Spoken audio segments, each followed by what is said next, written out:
Para sahabat semua, selamat malam. Hari ini saya bersama Pak Heru B. Irawan, pegiat Tai Chi dan juga sekaligus pengurus PP atau pengurus pusat di AFNI, Aliansi Tai Chi Nasional Indonesia. Selamat malam Pak Heru. Selamat malam Pak Heru. Pak Ya, Am. salam sehat Pak. Ya, apa kabar? Terima kasih atas undangannya. Ya, ini juga. Alhamdulillah baik-baik nih, sehat-sehat. Betul, senang kita bisa ketemu lagi Pak Heru. Terima kasih atas kesempatannya Pak Heru Ya, untuk bincang-bincang dan sekaligus juga nanti memperagakan ya bagaimana Pak Heru di usia 63 lebih itu ya masih memiliki daya lentur dan stamina yang bagus ya. Yang kita ingin sampaikan kepada para sahabat semua itu adalah bahwa usia bukan jadi halangan ya untuk tetap menjadi fit, untuk tetap menjadi prima ya. Nah, Pak Heru kan kebugaran yang diperoleh Pak Heru ini berasal dari latihan Tai Chi ya, Pak Heru ya. Nah, jadi apa yang dirasakan sebenarnya Pak Heru ya, dan bagaimana tuh latihan termasuk juga mekanismenya ya, sehingga kemudian bisa membuat Pak Heru menjadi fit seperti sekarang ini. Ya, awalnya saya kan latihan olahraga keras. Ya.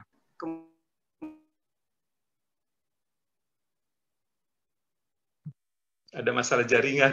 Usia 40, 45 itu badan sedih. Perut itu dulu kan sering kena kepukul. Itu sakit semua. Sendi-sendi, kaki, lutut, siku itu untuk push up, main beban itu jadinya sakit semua.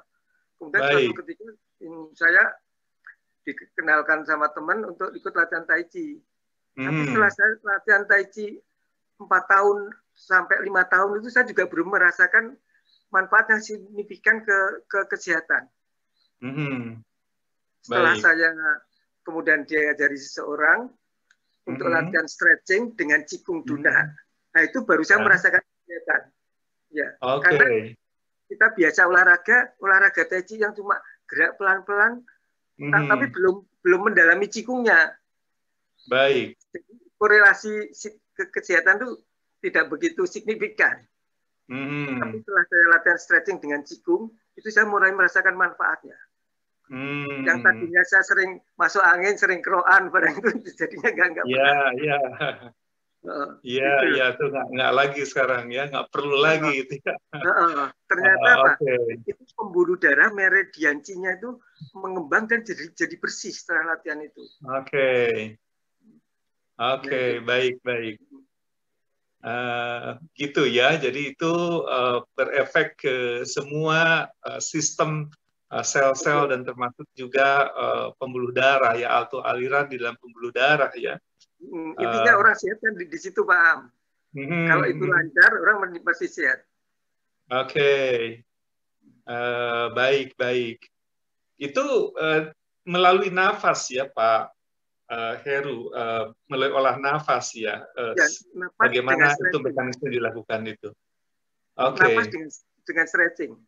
Karena orang itu kalau sudah usia, terutama usia di atas 40-45, itu kalau nggak latihan stretching, otot tuh lama-lama mengeras, tegang, akhirnya memendek. Dan menyempit. Pembuluh darah itu menyempit. Itu kalau tidak melakukan latihan ini ya, olah nafas ini atau stretching, Qigong, Tai Chi. Stretching pun ada 2 macam, yang cuma melatih otot, sama yang sampai ke serabut sarafnya, sampai ke serabut saraf. Itu harus dengan olah Qigong, olah nafas. Baik. Jadi kalau stretching cuma yang di senam itu katakanlah ya, itu cuma otot aja.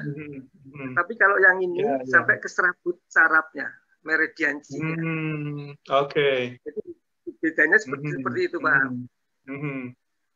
Nah, kemudian itu kan Pak Heru bicara tentang juga konsepsi mengenai tantien, mengenai energi. Itu bagaimana mekanismenya itu? Tantien itu kan disebutnya juga sebagai Qihai. Qihai itu artinya lautan Qi. Jadi kalau kita lakukan Qigong, Qi itu nanti akan mengendap Qi Jen Tantien, dia akan mengendap ke Tantien. Jadi akumulasi di Tantien. Oke, itu jadi dari aliran nafas masuk keluar ya? Ya. Ya. Oke. Kemudian kita latihan napasnya dengan tantien. Atau itu istilahnya bisa disebut juga napas diafragma. Karena napas saat kita Oke. Atau napas tantien atau napas anak balita kecil atau napas saat kita tidur itu hampir sama. Oke. Baik, baik. Baik. Dan asupan napas perut atau napas tantien atau diafragma yang tadi saya sebutkan itu 40% lebih banyak asupan oksigennya daripada napas dada. Karena Pak orang semakin tua napasnya semakin naik. Jadi kebutuhan oksigennya bisa dipenuhi dengan baik itu ya. Nah, dan kalau manusia kurang oksigen, nanti saraf parasimpatis, saraf otonom itu ada dua saraf ya, simpatis sama parasimpatis. Saraf simpatisnya itu bisa mengalami proses penuaan, itu pengaruh ke pembuluh darah. Pembuluh darah menua, kemudian darahnya akan mengental. Nah, kalau darah mengental, otomatis secara keseluruhan orang imunitasnya turun. Baik, baik. Timbul sakit. Makanya orang tua itu semakin riskan, rentan kena penyakit. Karena itu fungsi parasimpatisnya mulai menurun, menua, pengaruh ke pembuluh darahnya. Oke. Jadi oksigen intinya tuh ada. Itu kuncinya itu ya, pemanfaatan optimalisasi oksigen di dalam tubuh ya. Oke. Tadi tuh Pak Heru juga menyinggung mengenai Min-Man. Itu yang disebut juga sebagai pintu arwah. Itu bagaimana itu mekanisme memperkuat Min-Man itu?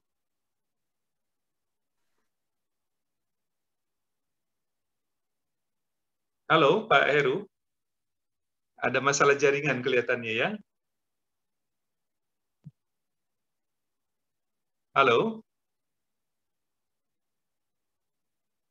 Oke, ada masalah jaringan ya Pak Heru. Saya tunggu sebentar.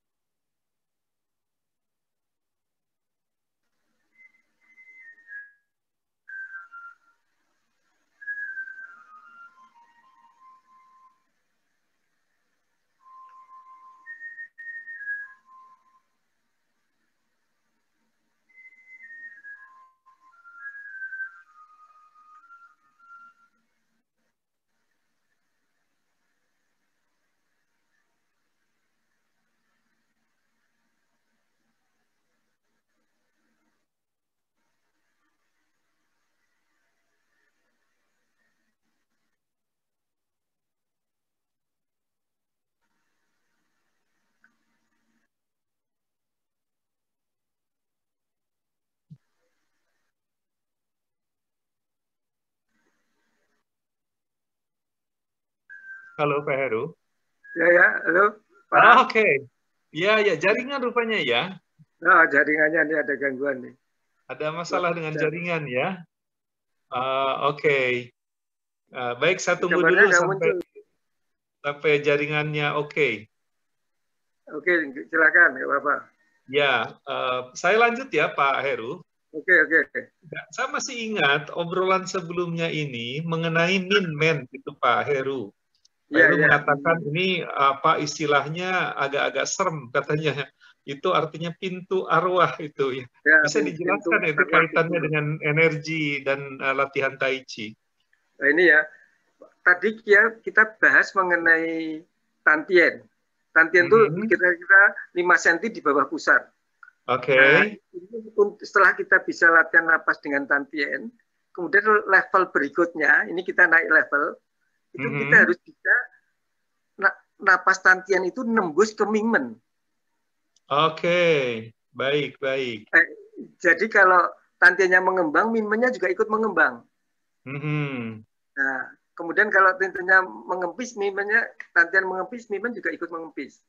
Itu ada yang menyebutkan kalau tantien itu aki yang untuk operasional tubuh kita, pusat kelistrikan tubuh.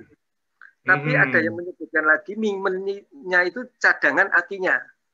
Oke. Dan itu Mimen itu menguasai saraf pinggang ke bawah. Baik, baik. Nah, itu. Baik. Kenapa artinya agak serem, Pak? Pintu arwah, Pak. Bisa dijelaskan? Ini saya pernah konsultasi dengan beberapa guru akupunktur, nggak ada yang bisa menjelaskan. Secara ya namanya gitu aja. Cuma ini saya analisa sendiri setelah saya mengalami pengalaman waktu pernah cedera, ternyata Mimen saya sakit sekali karena ketarik tulang paha, ketarik, kemudian narik ke Mimen. Saya hampir mengalami kelumpuhan kedua kaki saya. Kemudian waktu saya operasi Akiles patah, itu dokter anestesinya bilang ini mau saya bius, saya suntik di daerah lumbarnya, lumbar 3 ke 4 kalau nggak salah. Setelah disuntik itu saya rasakan obat biusnya itu menjalar, lama-lama pinggang ke bawah tuh mati rasa sampai ke ujung jari, mati rasa. Terus saya tarik kesimpulan, Mimen itu berarti mungkin dikatakan pintu arwah, mungkin itu kalau cedera atau ada masalah dengan Mimen, orang bisa lumpuh. Kalau lumpuh itu kan ibaratnya mungkin itu kayak separuh nggak bisa ngapa-ngapain lagi kalau sudah lumpuh begitu ya. Separuh arwahnya kan seperti sudah hilang, itu nggak bisa apa-apa. Ya, betul. Mungkin kira-kira seperti itu. Oh, baik. Nah, Pak Heru, mudah-mudahan nanti internet koneksinya bagus ya, karena kita ingin melihat itu ya, bagaimana demo kecil-kecilan lah di waktu yang terbatas ini, hanya untuk menunjukkan kepada para sahabat kita di luar ya, bagaimana Pak Heru di usia 63 lebih bahkan dia ini bisa memiliki daya lentur seperti halnya seorang anak muda ya, atau seorang pemuda. Nah, tapi sebelum ke sana Pak, ini sambil menunggu koneksi bagus, saya tertarik juga itu menanyakan tentang tulang ekor itu ya, kaitan kesehatannya. Ya, tulang ekor itu juga di Al-Quran kan disebutkan itu. Manusia itu diciptakan, ketemunya sperma dengan sel telur, itu yang terbentuk pertama kali itu tulang ekor, ujungnya itu. Kemudian nanti tulang ekor itu dibakar ribuan derajat, tidak akan hancur. Dan nanti manusia dibangkitkan dari tulang ekornya. Bahkan ada yang menafsirkan tulang ekor itu sebagai chipnya kehidupan dari orang. Dulu kita kan tidak akan percaya, paham. Tapi sekarang setelah ada komputer, ada chip yang bisa nyimpan ribuan data, baru kita, oh iya gitu loh. Nah, kemudian tulang ekornya berkaitan dengan Tai Chi. Kalau tulang ekor, kemudian dia bisa connect dengan Mimen, di daerah lumbar itu, kemudian dia dengan Pai Wei di pundak kepala connect, itu kalau di bukunya Profesor Chen Manchin, itu beliau juga dokter tradisional, itu menyebutkan itu proses penyembuhan. Jadi itu mulai saraf simpatiknya itu kayaknya sentralnya ada di situ. Baik. Connect berarti recovery tubuh itu mulai jalan. Kalau ya dari Mimen, dari Billy itu tulang ekor, tailbone ya, kemudian ke Mimen sampai ke Pai Wei. Itu kan melalui tulang belakang semua, itu kan sentral sarafnya ada di tulang belakang manusia. Oh iya, baik. Ya kan? Menarik ini pembahasannya. Baik. Nah, Pak Heru, mudah-mudahan bisa dibuka sekarang videonya untuk bisa menunjukkan para sahabat ini. Ya, sebentar.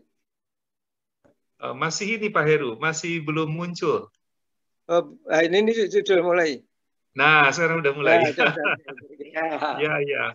Nah, jadi mungkin ini sesi praktek sekarang ini ya, Pak Heru, bagaimana memperagakan latihan-latihan Tai Chi yang dilakukan oleh Pak Heru gitu ya, dan sekaligus juga nanti memperagakan bagaimana sebenarnya otot ini bisa dipertahankan ya kelenturannya, dan kita bisa mendapatkan stamina yang baik ya di usia bahkan di atas 60-an ya. Nah, mungkin Pak Heru silakan mendemonstrasikan atau menunjukkan gitu ya, sehingga kita bisa menyaksikan dan belajar. Terima kasih, Pak. Ya, sebelum saya nganokkan untuk peragaan, saya mau cerita dulu. Saya pernah diceritai oleh teman saya, dia seorang dokter juga, spesialis, di direktur suatu rumah sakit. Beliau pernah bicara di WAG, itu grupnya WAG, dan saya juga termasuk anggota grupnya.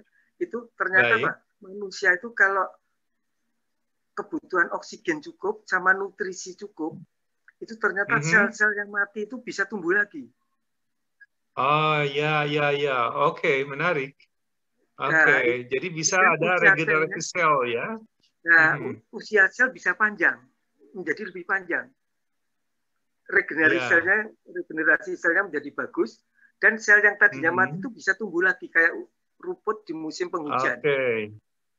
Memadat, jadinya memadat lagi. Itu cuma dari oksigen dan nutrisi dari makan hari. Oke, jadi dua konsep itu ya, oksigen dan nutrisi makanan. Oksigen, nah, kuncinya kehidupan itu kan pertama kali dari napas. Inti kehidupan kan ada di napas. Inti napas ada di saraf parasimpatis, saraf otonom.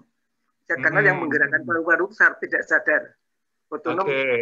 Ya, kemudian setelah itu intinya lagi ada di oksigen yang bersih.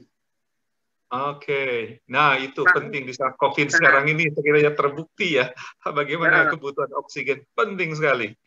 Saya pernah lihat di YouTube itu di daerah sebelah utara Karimun Jawa itu ada kepulauan tertentu yang oksigennya paling bersih nomor 2 di dunia. Dan penduduknya itu ada di Indonesia ya? Yang terbesar kedua di dunia ada di Indonesia. Nomor 2, ya, di dekat Karimun Jawa. Kemudian penduduknya daerah pulau situ itu rata-rata usianya di atas 90 sampai 100 dan masih produktif. Padahal makanannya juga makanan biasa aja. Itu mungkin bisa dilihat dari kandungan dari oksigennya yang bersih ya. Oksigen, terutama oksigen. Dan itu apa? Itu bukti kemurahan kasih sayang Allah pada umatnya. Oksigen gratis berlimpah. Tidak harus dengan vitamin atau suplemen makanan yang mahal-mahal. Untuk sehat intinya kita bisa mendapatkan dari alam secara gratis ya. Tinggal memanfaatkan, mengoptimalkan yang itu ya. Perlu ilmu ya Pak. Betul. Kemudian harus dibenahi karena orang semakin tua, napasnya semakin naik. Waktu kita balita, napas perut. Tambah tua naik ke dada itu kan semakin pendek, sehingga asupan oksigennya kurang. Itu pengaruh ke gerak peristatik dari pencernaan, pengaruh ke metabolisme, pengaruh ke regenerasi selnya jadinya. Jadinya nanti kena penyakit neurodegeneratif karena kepenuaan. Nah, itu kalau dibenahi lagi, kita setting ulang napasnya dengan napas tantien.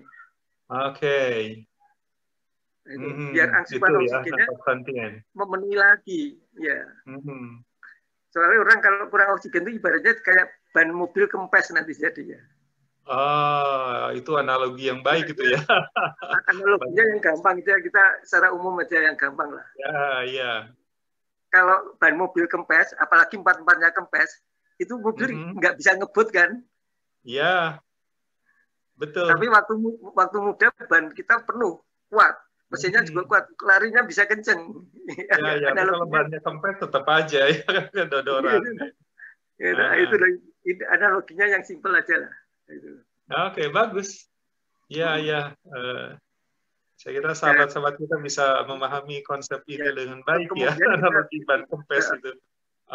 Kita melatih tantien itu pertama kali yang diperbaiki apa dengan napas dunak ya. Yang diperbaiki apa gerak peristatik dari pencernaan. Saat kita mulai makan, ngunyah makanan, menelan, kemudian proses usus itu mencerna, menyerap makanan sampai BAB. Nah, kalau mekanisme itu bagus, otomatis manusia kan sehat, Pak. Jadi betul. Dengan napas dunak itu ya, itu tulisannya kan tunak. Itu artinya apa, Pak? Itu artinya apa? Tua itu buang napas. Buang napas ya, oke. Nak itu tarik napas. Oh, ya konsepsi napas sebenarnya seharian ya, tarik buang. Ya. Jadi tuh buang, nah tarik ya. Tapi ada bedanya Pak konsep itu. Itu di komunitas Tao di Cina kuno dulu sudah ribuan tahun dilatih. Itu nanti kalau latihan Duna itu buangnya fokus pikiran saat buang. 2 kalinya lebih lama daripada saat narik. Buangnya halus, panjang, dalam. Itu bukti ilmiahnya setelah saya baca bukunya Hiroyuki Kobayashi, itu kira-kira 10 tahun yang lalu, itu dia meneliti bukan napas ini, tapi yang diteliti napasnya persis dengan Duna. Itu napas apa? Napas penyanyi. Ada penyanyi Jepang, usia 55 tahun, diteliti. Dia organ dalamnya dan penampilannya seperti anak usia 20-an tahun. Karena dia sangat merawat saraf otonom, simpatis sama parasimpatisnya itu terutama. Karena Pak, orang semakin tua, saraf parasimpatisnya itu fungsinya akan menurun. Padahal saraf simpatis itu di samping menguasai semua organ dalam yang menjalani itu kan saraf tidak sadar. Kan tanpa kita tahu tak. Itu terutama yang simpatis itu kan mengalami penurunan. Dan ternyata untuk menaikkan lagi biar imbang dengan simpatisnya yang parasimpatis ini, itu dengan fokus napas Duna, buangnya lebih lama. Selama ini anggapan kita kan yang bermanfaat cuma narik aja, buangnya tidak bermanfaat. Padahal buangnya itu perlu aturan juga ya. Itu lebih lama ya daripada pada saat nariknya. Ya betul. Itu kebijakan Tuhan. Tuhan itu menciptakan apa-apa berpasangan. Kayak yin yang di Tai Chi itu. Sepertinya bertentangan tapi saling melengkapi, saling membutuhkan. Baik. Itu konsep yin dan yang ya. Nah, itu bisa dianalogikan seperti itu. Ya. Jadi itu antara di saraf otonom itu ada 2 saraf simpatis sama parasimpatis, itu harus imbang. Saat kita aktif itu yang aktif simpatisnya. Tapi saat kita tidur, saat terbentuk imunitas, regenerasi sel atau proses recovery, itu yang aktif yang parasimpatisnya. Oh ya, baik. Saat kita buang napas panjang, lebih lama fokus pikiran dibuangnya napas, itu yang aktif itu saraf parasimpatisnya. Dan itu saat kita buang napas, itu pembuluh darah meridian itu mengembang, badan kan menjadi rileks. Dan itu kalau ada flek kotoran-kotoran, dia akan larut, kebuang. Dan membuang sisa-sisa CO2, karbon dioksida itu akan semakin banyak. Jadi bisa membersihkan pembuluh darah. Kira-kira logika awamnya seperti itulah. Untuk sederhananya lah. Jadi intinya kalau pembuluh darah bersih, meridiannya juga bagus, sirkulasinya, orang kan sehat secara umum. Iya, betul. Itu terbukti ya, aneka macam penyakit yang berat-berat itu bersumber dari pembuluh darah ya. Apakah itu pembuluh darah ke jantung atau ke otak ya? Sama kelistrikannya tubuh. Itu ada di meridian. Itu kan harus dicek lagi dengan ini. Karena kelistrikan tubuh itu ada 2, yang satu dari prakelahiran sama pasca kelahiran.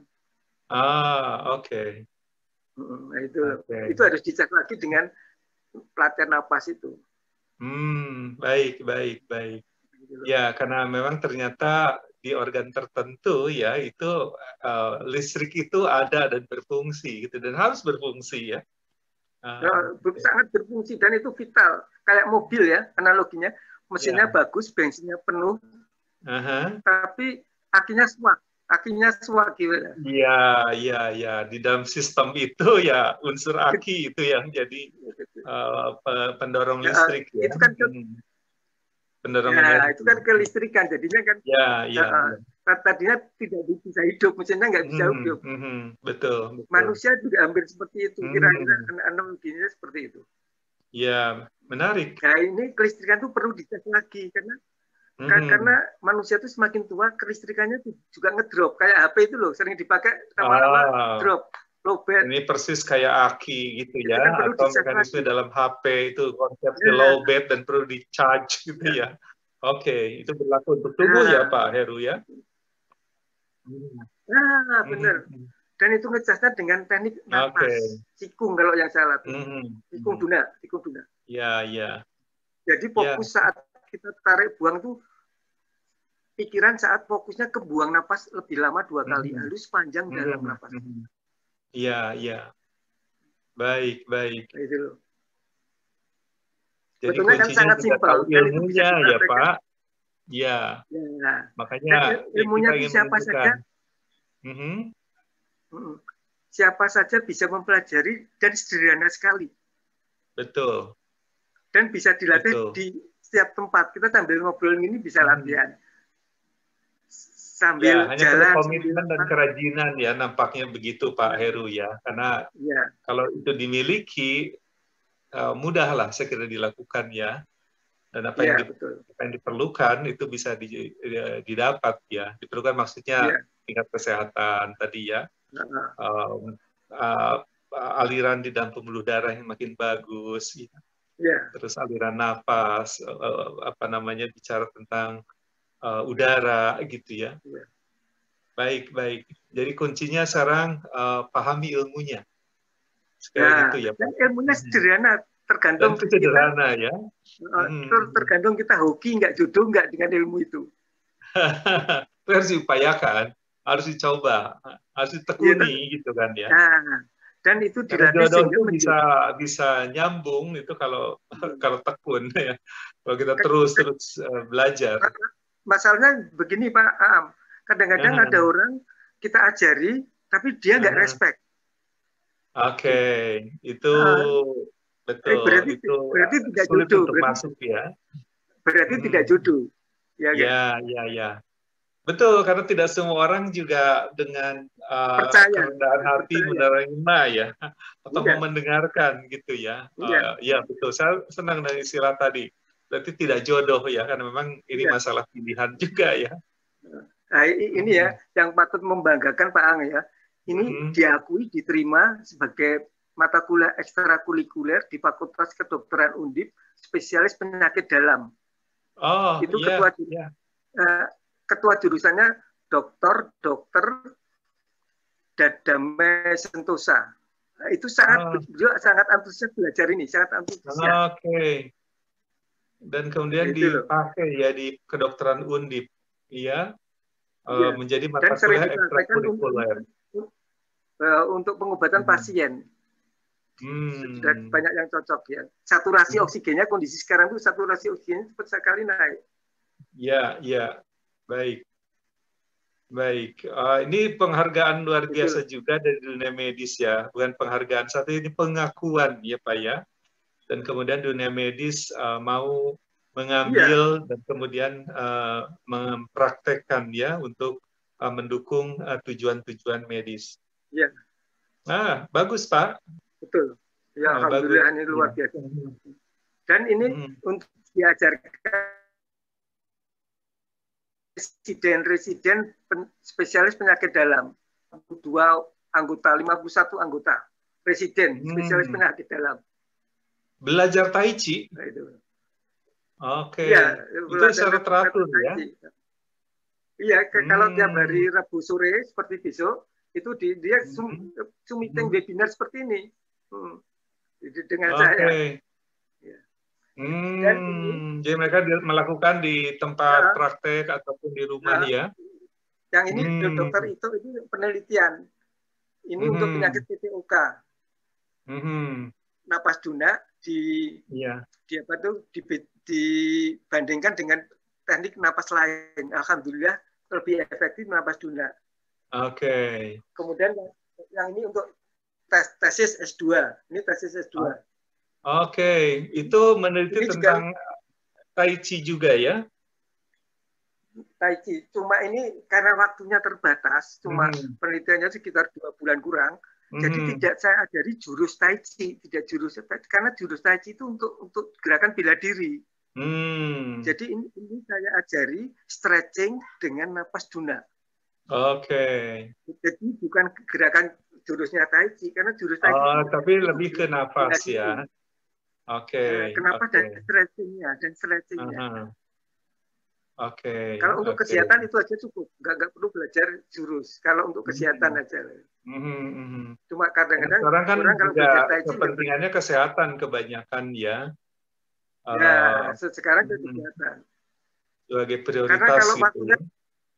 waktunya kurang dari 2 bulan diajari jurus tanpa latihan Qigong stretching ya nggak ngefek ke kesehatan, nggak ada korelasinya yang signifikan ke kesehatan. Kalau cuma waktu 2 bulan, seminggu 2 kali atau 3 kali kan juga kurang efektif. Apalagi yang dilatih itu sudah usia di atas 65. Oh, oke. Orang desa-desa, orang kampung yang kena penyakit PPOK paru-paru kronis itu loh. Itu diajari jurus kan?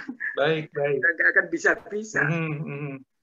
Ya, itu perlu waktu, ya perlu proses, dan mungkin tantangannya besar. Oke, jadi perlu dilakukan sesuatu yang lebih sederhana ya, di dalam jangka waktu yang pendek. Lebih simpel sesuai dengan kebutuhan, Ya, sesuai dengan kebutuhan dan kondisi. Ya, baik. Kemudian ini mekanisme napasnya Dunak Tantien, yang napas di bawah pupusan, itu kalau kita tarik napas, Tantien kan digelembungkan.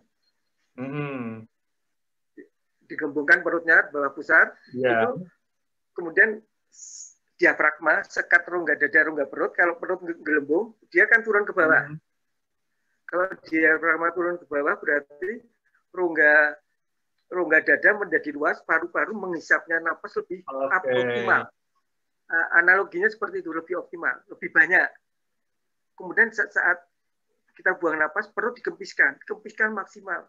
Itu kan diafragma naik ke atas.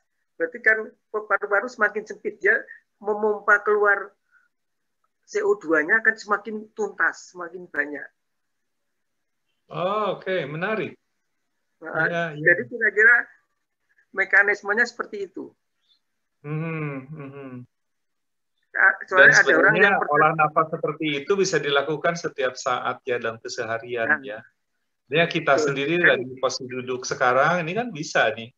Tarik nafas kan ya, isi perut menggelembung ya, keluar nafas, perut kosong. Diceritakan. Itu dilatih sehingga menjadi habit. Ya. Betul. Jadi otomatis kalau bisa 24 jam otomatis itu loh. Itu yang membuat orang selama kita beraktivitas ya. Kecuali kita lagi tidur barangkali ya. Ya, itu napas tidur otomatis sudah napas perut. Otomatis napas perut ya. Makanya orang bangun tidur kan seger, paham? Karena apa? Asupan oksigennya cukup, seger. Ya enggak? Ya. Kalau tidur yang nyenyak, tidur yang dalam loh, semua kecapean hilang. Ya. Kecuali tidurnya tidak berkualitas ya. Artinya ada sesuatu yang salah di dalam proses pengambilan oksigen. Ya. Ini yang kita bicarakan tidur yang nyenyak dalam gitu loh. Ya. Gitu loh. Betul. Ya, menarik. Jadi betul. Alami aja kan ini. Sekarang dikondisikan saat kita jaga napasnya seperti itu. Betul. Ya, ini bisa dilakukan siapa saja, kapan saja ya, di mana saja. Tidak perlu obat, yang penting adalah kerajinan dan konsistensi, komitmen ya.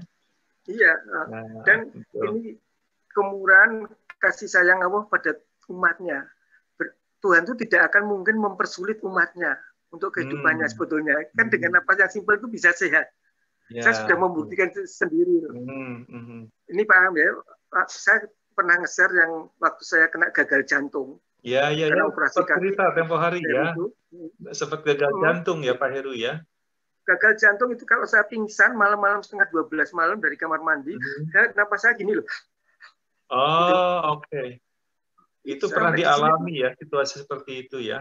4 kali saya ngalami kalau berkarya. Oke. Yang terakhir saat saya periksa untuk operasi kaki, nunggu giliran dipanggil dokter ortopedik lama, saya kena itu. Kemudian saya dibawa ke ICU pas saat itu. Terus opnam, akhirnya opnam 1 bulan.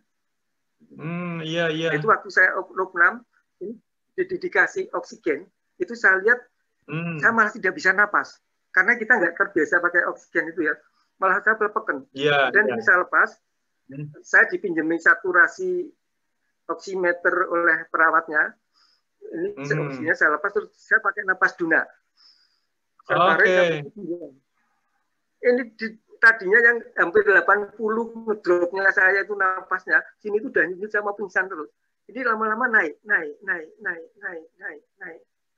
Saya amati gini. Waktu itu Pak Heru sudah latihan Tai Chi atau latihan olah nafas ya? Oh sudah, wong itu tahun 2019. Oh.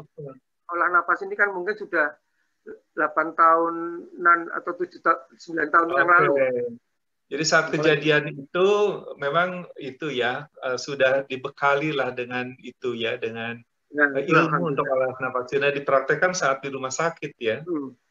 Kemudian ini mungkin bisa juga untuk berbagi pengalaman ya. Ini vital sekali. Kemarin juga teman saya yang bekas Dirjen Kehutanan di Jakarta itu, 2 hari, 3 hari yang lalu itu tiba-tiba meninggal. Padahal paginya barusan nyolati kakak iparnya yang meninggal. Sore harinya jam 6 meninggal. Ternyata kenapa? Serangan jantung. Itu dulu waktu saya kena gagal jantung, serangan jantung, itu kalau saya, alhamdulillah Tuhan nggak memberi bekal saya napas Duna, mungkin saya pingsan, itu nggak ada 10 menit sudah meninggal. Karena bayangkan Pak Ang, saya napas gini, sini udah kurang oksigen, saya sudah mau jatuh. Jadi kalau saya jatuh, nggak sampai 10 menit, karena otak tuh 8 sampai 10 menit nggak ada oksigen, rusak permanen, orang mesti mati. Iya. Kalau napas, ini pengalaman saya, kalau napas gini ya, itu jangan diikuti. Kalau diikuti akan semakin pendek. Sehingga otak kurang semakin oksigen. Jadi itu harus dikendalikan dengan napas Duna itu. Saya kan gini, terus saya kendalikan gini. Saya kendalikan lagi. Lama-lama 3-4 menit napas saya jadi normal, Pak. Baik. Padahal setengah 12 malam itu kalau saya pingsan gimana? Istri saya juga baru tidur. Ya itu dilakukan sendirian ya, maksudnya tidak ada pendamping. Tanpa bantuan. 4 kali saya ngalahin seperti itu. Kemudian selang 3 hari waktu mau ngantar ke istri saya ke Undip, di belakang setir tuh mau berangkat itu kambuh lagi. Kemudian saya pakai teknik napas itu, sembuh. Sebentar aja sembuh langsung. Sekarang prakteknya ya. Sekarang bisa praktek ini. Ya, silakan Pak. Ya, bisa kita ini ya, saya kira ya, lihat, tonton. Ini saya ajari dulu untuk yang gerakan ucang ya. Iya. Jadi napas tantian dulu. Setelah itu kita ngecas kelistrikan dari 5 organ dalam. Lever, jantung, paru, limpa, ginjal. Itu kelistrikannya dicas lagi dengan teknik napas Duna. Setelah itu nanti stretching-stretchingnya gampang. Kemudian saya jelaskan mengenai Taoyin. Taoyin itu dengan pikiran, kekuatan pikiran, kita mengarahkan Qi ke bagian tubuh yang sakit. Jadi kayak self healing gitu. Untuk penyembuhan diri sendiri disalurkan di situ. Kalau yang sakit itu berarti kan ada penyempitan atau apa ada problem di situ. Itu nanti kalau dengan kekuatan pikiran difokuskan di situ, itu nanti akan recovery. Tapi itu perlu proses latihan. Jadi kalau sairnya di Tai Chi kuno itu cito, di mana ada I itu pikiran, di situ ada Qi, di situ ada Qi. Karena manusia itu pada dasarnya kan Qi-nya sudah ada penuh. Cuma Qi karena disaraf parasimpatik, saraf tidak sadar, tinggal tidak bisa dikontrol dengan pikiran. Nah, dengan teknik Taoyin itu dikontrol dengan pikiran. Kayak ini, ada orang yang bisa mengubahkan telinga atau hidung. Ini kan berarti secara tidak sadar digerakkan secara sadar. Iya, betul. Tai Chi itu seperti itu. Beda dengan motorik. Kita harus bisa bedakan beda dengan motorik. Kalau motorik itu otot. Kalau ini bisa digerakkan secara sadar ya. Ya, mungkin pikiran itu juga kekuatan pikiran itu bisa dikontrol ya. Ya, kemudian apa itu secara tidak sadar itu kemampuannya apa? Unlimited. Tapi kalau otot itu limited. Oke. Contohnya gimana? Kalau kita ada barang 50 kilo, kita kuat ngangkat. Ditambahi 5 kilo, kita sudah nggak kuat ngangkat. Karena itu yang kerja motorik. Otot. Tapi kalau kita dalam keadaan sadar, ada pagar 2 meter, kita nggak bisa lompat. Dalam keadaan sadar, nggak bisa lompat. Oke. Tapi begitu kita dikejar anjing, atau ada apa mau dibaca orang, kita tiba-tiba bisa lompat. Nah, itu yang kerja secara tidak sadarnya. Oke, itu dalam keseharian kita temukan fenomena itu ya. Nah, itu kan unlimited kemampuannya. Itu kayak ilmu kepepet itu ya. Pada saat kepepet itu ada mekanisme-mekanisme seperti itu ya. Nah, itu harusnya yang dilatih di Tai Chi itu seperti itu. Oke. Secara tidak sadar, dikontrol dengan pikiran, disarulici, kemudian bisa digerakkan secara sadar. Oke. Tapi bukan jadinya bukan motorik loh. Ini nanti kalau nganunya mindset kita harus kita samakan dulu. Ya, betul. Bukan motorik yang sifatnya mekanistik begitu ya. Ini bicara tentang kontrol dan kendali ya. Beda. Makanya Tai Chi itu harus damai dengan dirimu sendiri. Nggak ada ego, nggak ada ambisi. Karena kalau ada ego, ada ambisi itu yang kerja motorik. Nah, saya kira ini menarik ya, damai dengan diri sendiri. Makanya konsepsi utama kan sebenarnya kelembutan ya di dalam Tai Chi itu. Iya. Kelembutan itu tidak cuma fisik loh, jiwa kita harus lembut. Tapi jiwanya juga ya. Nggak ada ego, nggak ada ambisi. Tenang, cing. Kalau di Tai Chi itu kan cing itu kayak banyu air yang jernih, bening gitu loh. Nggak ada noda. Iya. Cing ya, air yang jernih ya. Jadi pikiran juga jernih, makanya Tai Chi itu istilahnya kan kembali seperti anak kecil. Anak kecil tuh ketemu konglomerat, ketemu tukang becak, ketemu pejabat, kan nggak ekspresinya kan nggak ada bedanya. Ya betul, nggak kaget-kaget ada perbedaan itu ya. Nah, semua ini dengan biasa ya. Oke. Idealnya seperti itu Tai Chi itu. Jadi kita jangan terjebak cuma digerak yang dipelan-pelankan, tapi jiwa kita juga harus sung. Iya.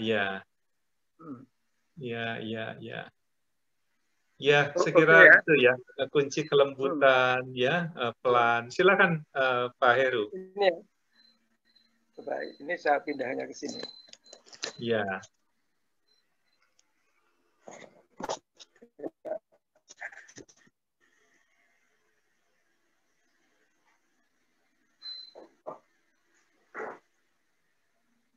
Terlalu kan enggak? Nah, kelihatan pas. Saya enggak? Ya, kelihatan. Ya, ini ya. Untuk napas tantiannya dulu ya. Ini tantian di sini.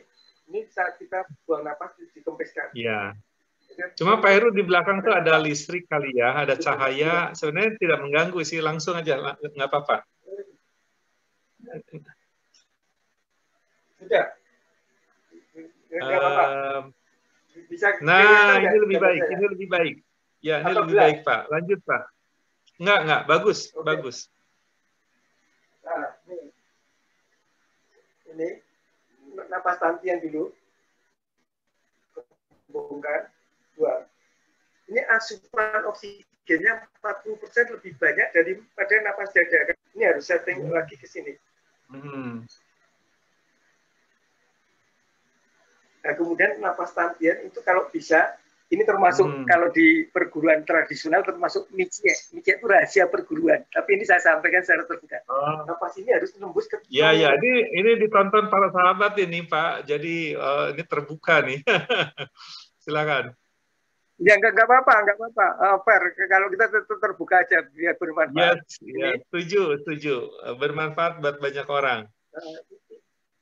Ya, ini tangkian harus nembus movement. Ini kalau tangkiannya gini, ini movementnya juga gini. Ini biar saraf-saraf ini tuh juga kelistrikannya menjadi bagus. Jadi nanti itu titik tumpunya kita saat latihan itu ada di U-shape.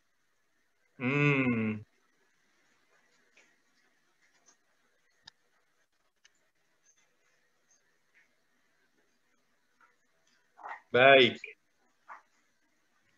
Tadi terlihat saya kira juga ya posisi kuda-kuda. Itu tumpuannya itu ya. Jadi ya ada di tengah-tengah. Tumpunya ada di titik yang merah ini. Itu titik tumpu ideal ya, titik tumpu yang disarankan ya untuk penguatan posisi kuda-kuda. Betul, ini titik tumpu waktu anak balita jalan, titiknya di sini. Setelah kita dewasa tambah tua, lari ke tumit. Ini central equilibrium yang paling bagus. Kalau tumit itu bukan central equilibrium yang bagus, karena tumit itu keras. Iya. Baik. Jadi ini agak ke depan tengah ya. Lihat ya. Titik tumpunya. Ya, ini. Ya. Ini berhubungan dengan adrenal dan jantung. Hubungan dengan adrenal dan jantung. Makanya orang desa itu kalau sering naik turun gunung, secara alami titik tumpunya kan ada di sini. Orang manjat turun itu kan. Ya, mereka kuat. Itu jantungnya kan kuat-kuat. Karena kalau ini menstimulasi adrenal akan mengeluarkan adrenalin. Adrenalin oleh tubuh seberapa kanunya. Oke. Ini harus nembus. Ini gitu. Kemudian kita latihan ngecas ke liver. Ini lopung, tempelkan di sini. Ini harus gini.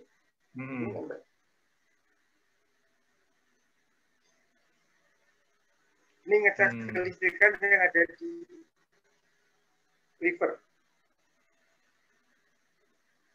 Kemudian yang ada di limpa. Ini yang dinamakan ucang. Ini yang di limpa. Itu 5 organ dalam harus dicas sebelum kita latihan stretching. Kemudian ucangnya di jantung. Jantung. Waktu saya kena gagal jantung tuh saya saluri ini juga.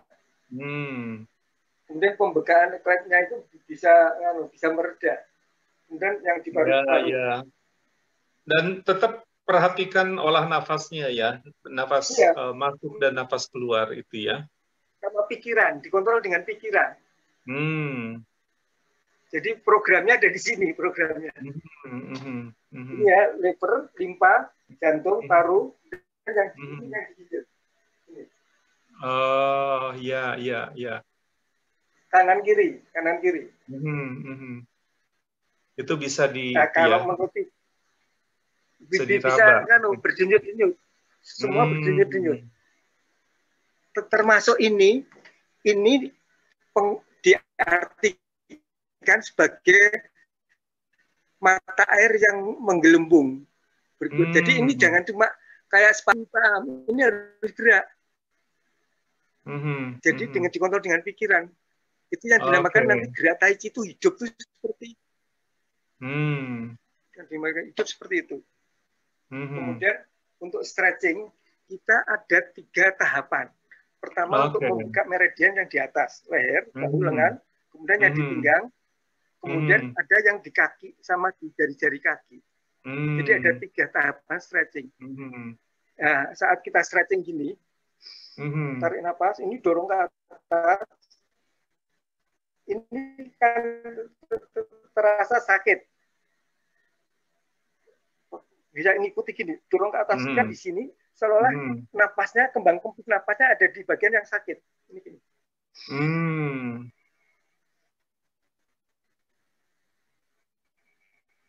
Jadi posisi tarik ya? Ini berarti kalau sakit itu ada penyempitan atau tarik buang minimal 3 kali. Minimal. ini ditahan dulu. Tarik buang minimal 3.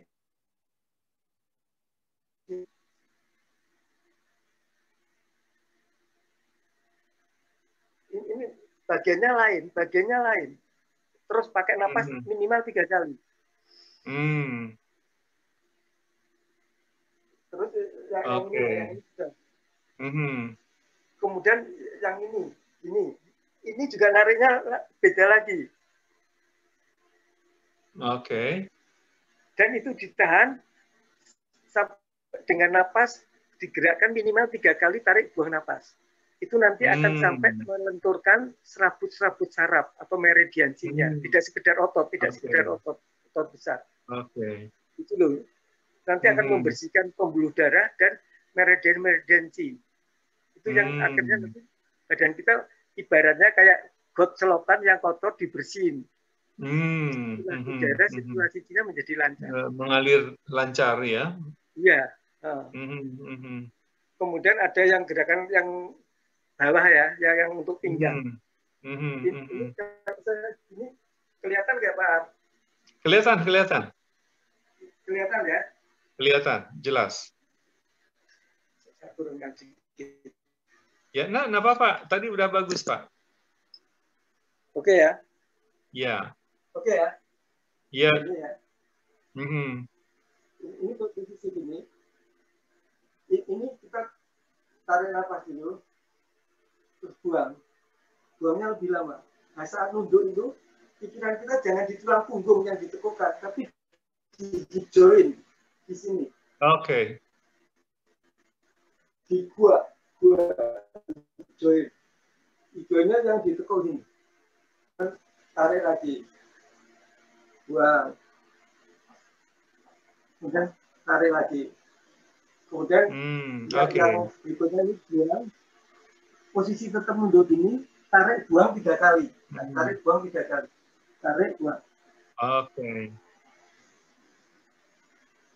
Nanti sakit-sakit pinggang kan hilang. Kemudian yang berikutnya ya, ini agak kita percepat ya.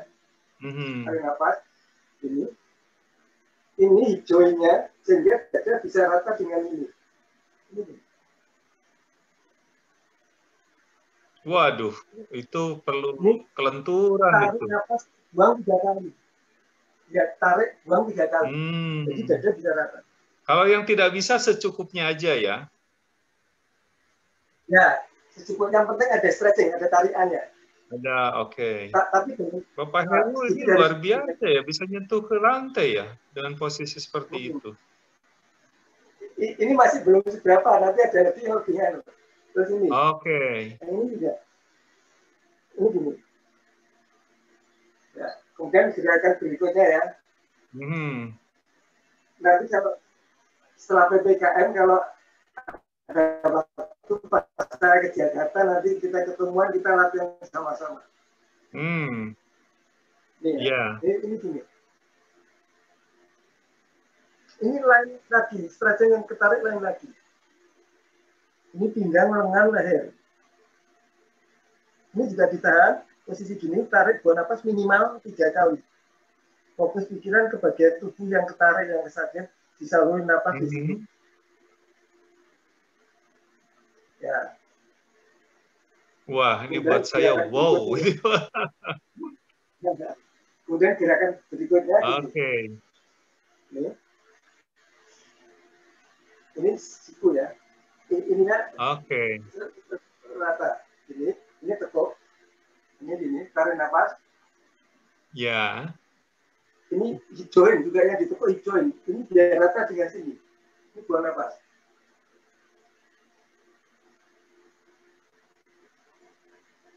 Wah, saya perlu berproses dulu tuh mencapai ke tahapan itu. Ya Bapak, pelan-pelan, sebisanya dulu, lama-lama molor. Ini. Tarik buang nafas 3 kali. Ya.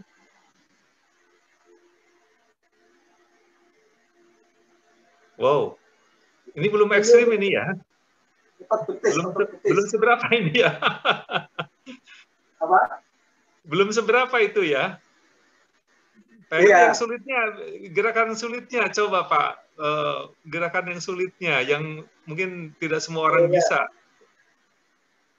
Yang agak sulit gini.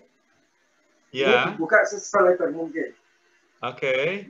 Kemudian kita hitung gini dulu. Oh. Waduh, itu daya lenturnya luar biasa Pak, di usia 63 lebih tahun. Kemudian ini Pak Heru bisa begitu sejak muda atau baru setelah latihan Tai Chi ya?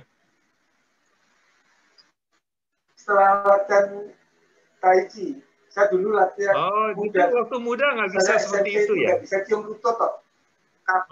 Oke. Olahraga saya kasar, boxing gitu. Tapi dia latihan stretching. Keras semula ya. Terus ini ya, paham? Ini. Yang ini agak lebih sulit. Kelihatan nggak kepala saya? Oke. Wow.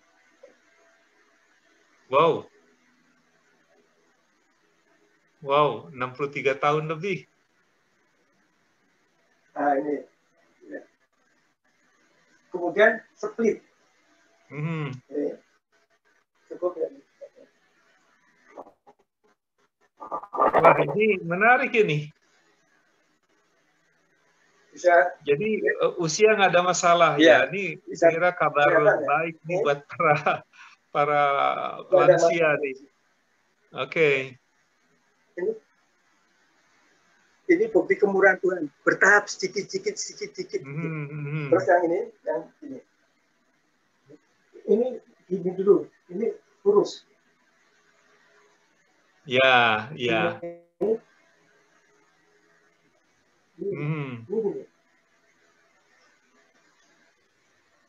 Wow. Wah, itu saya pikir anak-anak belasan tahun yang bisa begitu. Anak belasan tahun pun belum bisa. Luar biasa. Bisa kelihatan nggak? Bisa kelihatan nggak bahwa saya? Kaki saya kelihatan. Kelihatan jelas. Ya. Makanya saya bilang ini wow. Ini hanya anak muda biasa yang bisa begitu. Itu para atlet-atlet itu ya, senam. Para atlet cewek itu yang lebih lentur. Banyak Pak Heru bisa melakukannya. Oke. Nah Pak Heru, jadi saya kira kalau lentur itu demo, pembuluh darah menjadi bersih. Ya. Halo, ya Pak. Ya Pak. Ya, halo. Wah ini. Halo, Pak Heru ini termute. Halo Pak Heru, halo. Nah, ya. Halo, bisa dengar saya? Ya. Sudah ada, oke, jelas. Oke. Nah, Pak Heru, ya ini kan tadi saya kira para sahabat di luar ini udah para menyaksikan lah saya kira ya. Tadi dengan waktu yang relatif pendek ya menunjukkan daya lentur, fleksibilitas dan sekaligus juga menunjukkan stamina ya di usia 63 ke atas itu dengan latihan Tai Chi. Nah Pak Heru ini karena memang kita didesain waktunya untuk ketemu 1 jam. Jadi mungkin kita akan lanjut lagi untuk demo-demo yang lain ya, sekaligus juga memberikan pemahaman yang lebih detail lagi ya tentang fungsi, benefit dari masing-masing latihan. Jadi Pak Heru, ini terima kasih nih atas sharing. Ini luar biasa ya. Banyak sekali yang bisa dipelajari ini tentang ternyata filosofi bahwa tua itu menjadi lemah, tua itu dekat dengan penyakit.